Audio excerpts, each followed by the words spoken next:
Okay, then I'm going to go dark and just get right into it. Um, Hi, thank you all for inviting me. I'm really thrilled to be here and with this awesome group of science artists. Um, so I've been working in science art and science communication for about 20 years. Um, and I have had just a fantastic career thus far.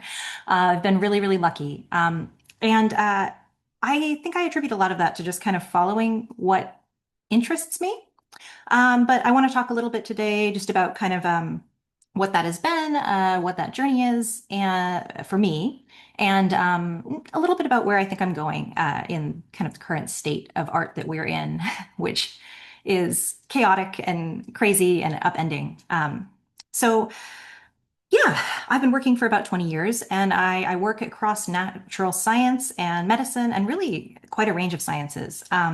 And my art ends up in a lot of different places. I do a ton of academic figures and journal covers and things like that, a lot of academic work, and a lot of education, which I really enjoy. But I've also dipped my hands into, pharmaceutical and biotech and into the commercial sphere in a lot of gaming and puzzles and magazines, editorial. So really all over the place. And yeah, sometimes my art ends up in really weird places. So these are creeping around the National Zoo of DC. So if anyone's nearby, you can look for animals of mine in the shrubbery around there. These are my babies holding hands with some gaming puzzles that I did with a collaborator, Genius Games, which is a awesome kind of small science game shop. And they really let me go wild with the anatomy and kind of do what I wanted. Um, so every project, though, no matter if I'm doing something commercial or if I'm doing something for research, I'm kind of starting with two different questions. And that is, who is my audience? Who am I making this thing for? And what am I trying to accomplish? What is the mission? What is the goal of the art that I'm making?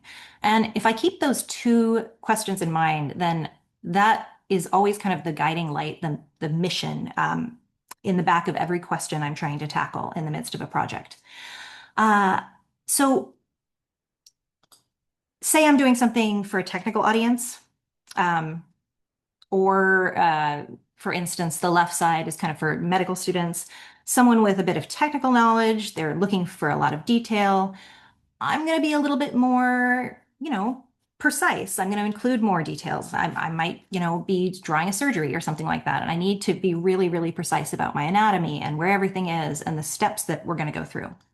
Whereas if I'm drawing for a more general audience, these were for editorial, I might need to represent things in a way that the general public understands. So that may be very visually representative of real life, or that may be very, very simplified, like on the right side graphics with the didactic color to show how these two sound making areas of the body are similar across different species. And I'm focusing on different things in different art, and so different media and different styles lend themselves to different sort of art. And so I'm always thinking about that when I'm making decisions. I draw in a lot of different ways, and I really try to kind of let the direction of the art be taken by the needs of the project, the needs of the person I'm working with, if I'm working with someone, and the needs of the audience to bridge that gap. So, how did I start out? Well, I was always an artsy kid, but I kind of think every kid is artsy, and some of us just lose it along the way. And it's such a sad thing, whether someone's explicitly told that they're not good at art, or they can't draw, or they just kind of implicitly pick up that message from the adults or the other children around them. But and I felt like that kind of happened to me a little bit with writing. But with art, it luckily did not. And then a couple things happened for me. I was really heavily influenced by kind of really complicated anatomy and natural science books that I would find in the library, and also the pages of National Geographic. And that started to teach me kind of, wow, what you can do with an illustration. You can cut things open, you can ghost things and make them transparent. You can take a number and you can represent it visually. You can show time pass. there was all these tricks that these artists had, and I thought that was amazing. And it was so much more impactful to me sometimes than reading a block of text. I instantly understand this.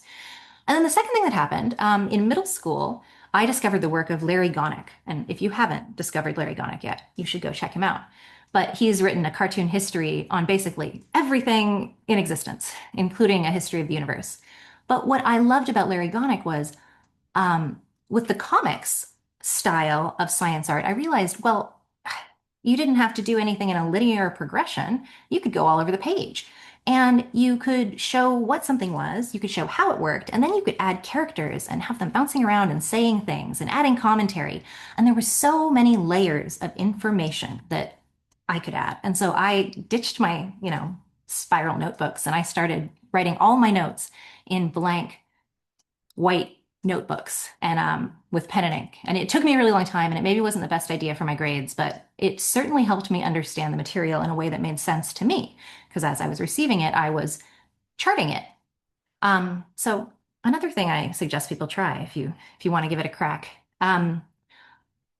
Unfortunately, I didn't think that an art career was for me, so I went off to university in biology. And I thought maybe I'll be a doctor, maybe I'll be a PhD. Um, I kind of quickly soured on those two paths after talking to a number of people and looking at the bureaucracy and the red tape that existed. And I kind of fled into physical anthropology. And I got really lucky because after my sophomore year, I got a scholarship to go to Peru for the summer to this amazing monumental site called Châteauheuc, or sorry, called Chavin de Huantar. And be there for the summer. And in the evenings, we would draw artifacts, especially stone tools. And I was just amazed at how you could take this artifact and you could represent it in pen and ink because it's very refractive and it doesn't photograph well. And you could transmit information all around the world to researchers who could then study them. I had my professor kind of standing over my shoulder going, "Hey, you're pretty good at this. Did you know this is a job?" And no, I didn't know it was a job. I'd never realized that all these textbooks I was reading had someone drawing them. It had never once occurred to me. And then it did. And I was like, well, that's my vocation. I'm doing that. So I went back to university and I dropped my minor and I kind of made some poor choices, according to my academic advisor, but I took a bunch of science courses very broadly and I drew all the time. And I was starting to teach myself digital art, like early Photoshop and Illustrator and things like that. And I would go to professors and I would say, "Hey, I'm studying to be a science artist, and would you like anything visualized for your work?" And they would give me assignments and I would learn things. I would learn that different fields of study have different conventions. Because it turns out to draw a potsherd, you actually go through a very specific process. You need certain tools and it goes a very certain way. To draw a fish or an insect, it's there are conventions that have been established over time and they've been kind of orally passed on from, often mother to daughter. Let's be real. And if I wanted to draw arachnids, it turns out really what they want drawn is the genitalia, because that's what matters to an arachnologist. So, yeah, I was just gaining a lot of information by just going to these people and giving them a little bit of free work. And once I'd done it once or twice, then I started charging.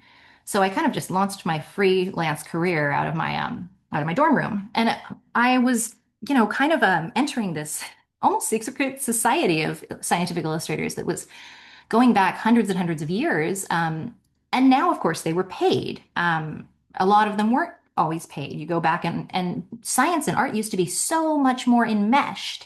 And, to be a scientist was also to be an observer, to be a sketcher, to be someone who worked out something. And there's so many examples of that. But also there's examples of people who really didn't get a lot of credit scientifically in history because maybe they were the spouse of someone who was getting all the credit, but they were very integral to the scientific team and they were the ones providing the illustrations. But I tell you, to do an illustration that's highly technical, you certainly have to understand a lot about what you're drawing.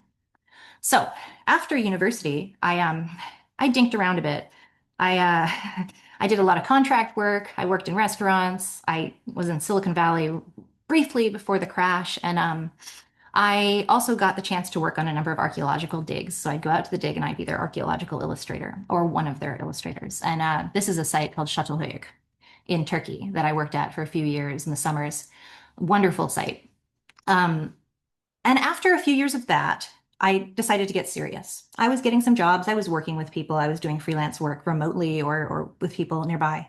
But I went back to Seattle, where I'm from, and I took a year-long course in a graduate certificate in scientific illustration. So I did night courses in scientific illustration, and I did a bunch of high-level biology courses at the University of Washington to kind of supplement what I'd already got because I really wanted to get better. I wanted to be good at this. And I was feeling like I wasn't breaking through, and I was realizing that I wasn't skilled enough to be where I wanted to be. So I did a year of that, and I also was going to the local atelier school, this place called Gage Academy, where they did traditional fine art, and they were really focused on, realistic classical art. And so I was like trying to figure out how do you make something pop out of the page? How do I fake real life? And if I can do that, I feel like I can draw anything. So that really did help. And then I crossed the US and went to Washington, D.C., and I spent another year doing internships, basically. So I was working at a bar at night, and then during the day, I worked at the Smithsonian in the entomology department, and then I went on to National Geographic, to the graphics and maps department. And I spent an internship, and then they kept me on, and I worked there until I went to grad school the following year.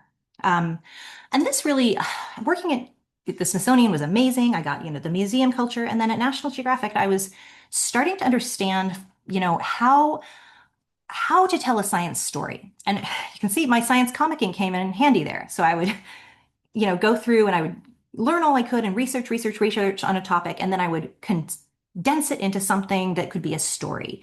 And so, these big infographics, the best ones, I suppose, you're telling a story, and every part of that is working towards that mission.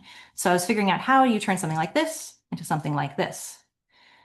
Um, and then I went to grad school for 2 years, a little train ride up north in Baltimore, Maryland. The program is art and it's applied to medicine at the Johns Hopkins University School of Medicine. And it's a little department that was created by a illustrator named Max Bradel, who came over from Germany, and he established it, about 100 years ago.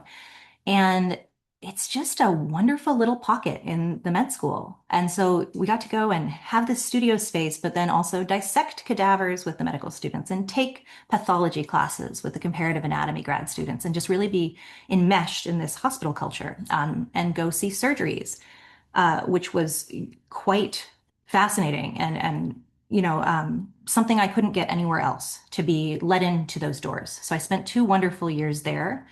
And then I graduated and I kind of relaunched a studio. Now it was easier this time because I already knew a lot more people. I'd expanded my network, I'd met a lot of people, I gained a lot more skills, and I built a portfolio. And so I was getting better clients. And by better clients, I mean clients who care about the art, who want to make something really good, who want to communicate something very clearly. And often, that is also dependent on budget. But clients for which I could help them realize a vision, and that was work that was stimulating to me. And it came in all different forms. But working for myself, I got to steer things in the directions that I liked. I liked research, I liked conceptual things like journal covers where you're kind of trying to create something that makes someone think. And I love infographics. So I continued to work with National Geographic for many years. But everything is kind of unified in my work, even though I've branched out into a lot of things now, into kind of children's book and some other writing stuff and some infographics. And, over the years, I've done a lot of design for like animations and interactive media, but it all falls under that umbrella of communication, communication of science, communication of the natural world, communication of this place in which we exist. And how I can get whatever's trying to be communicated to the person to whom it needs to be communicated in the best way that I can. And if I'm kind of going back to those two questions, who am I drawing for and what am I trying to convey to them? That's always my guiding force. And even in something like this, something in a big fold out infographic where you're juggling all these different parts and you're telling like one big story, but then it has like maybe four interweaving stories underneath. And it takes a lot of time. And we're going back and doing draft after draft after draft, and it involves a team as well, but it turns into something beautiful that someone can open up and just immerse themselves in and explore. And so then it's kind of magical where all that work goes and all that time and all that effort to create something new that hasn't existed before. And, on that note, in the world of AI and all the changes that are happening, I have a conversation with basically everyone I know, which is, oh, are you scared for your job? And no, I'm not scared for my job. I tell them, I'm depressed. I'm frustrated. I really don't like it when a client brings me something with AI and they've shut off every other creative door that I might have opened for them, and they're adamant about that. However, I do appreciate that they're just trying to realize their vision and they're using the tools that are available to them. So we have a conversation, and it doesn't stop the work. It just changes it. But what I'm trying to do personally is steer myself back towards the things that interest me. And I'm having a bit of a dark night of the soul, as I think a lot of us may be. And like Philippe was saying earlier, like I'm kind of steering a little bit analog. I'm steering back to the things that I care about. I'm trying to steer back to the things that are personal to me, that are interesting to me, and the best way that I can do something. And I'm kind of like committing to my commitment to make work excellent. Sometimes I feel like that droops a little bit when I'm busy and everything, but I kind of am, yeah, I'm going a little more analog, and I think that, we as humans, we have text and we have visuals and we have charts and graphs and things like that. And we can put those, and we have photographic media, I guess, but we have all these different tools in our toolkit and they can be combined. And, showing text versus an illustration, that isn't necessarily necessary. If we can have the text say one thing and the illustration say another thing, and they can work together. Um, AI is inherently derivative. And when I'm making new things, AI can't do that. When it is taking a concept, it cannot listen to another person, ask them probing questions, and work with them to create something that is accurate and clear and new. And so that's where I want to be. And that gives me hope. And that's where I'm hoping to be for the next 50 years. So I'm very optimistic. And thank you so much for your time. I hope I didn't go too much over. I wasn't tracking very well. But I would like to introduce the next speaker, Carol Tolosa. Carol is a scientist and visual communicator who transitioned from laboratory research to the field of scientific storytelling.